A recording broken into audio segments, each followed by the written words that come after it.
మీ ఇంట్లో మీ పిల్లలు సరిగ్గా చదవటం లేదా? ఒకవేళ వాళ్ళు బాగా చదువుతున్నా కూడా పరీక్ష రాసే సమయానికి ఏదైనా సరే గుర్తు రాలేకపోవటం, అయోమయానికి అంటే కన్ఫ్యూజ్కి లోనవటం, లేదా ఒక రకమైన టెన్షన్కి గురవటం, ఇవన్నీ కూడా మనకి జాతకంలో రాహు వల్ల వచ్చే చెడు స్వభావాలు.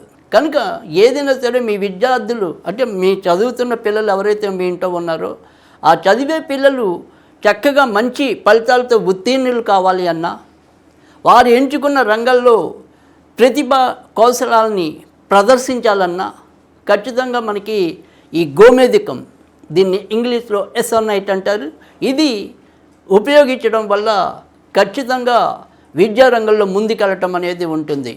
ముఖ్యంగా ఎవరైతే సాంకేతిక విద్య అంటే ఏదైనా సరే టెక్నికల్కి సంబంధించిన చదువుల్లో ఉన్న వాళ్ళకి, వైద్య రంగంలో ఉన్నవారికి చాలా అద్భుతమైన ఫలితాలు ఇవ్వటం అనేది ఉంటుంది ఈ గోమేధికం.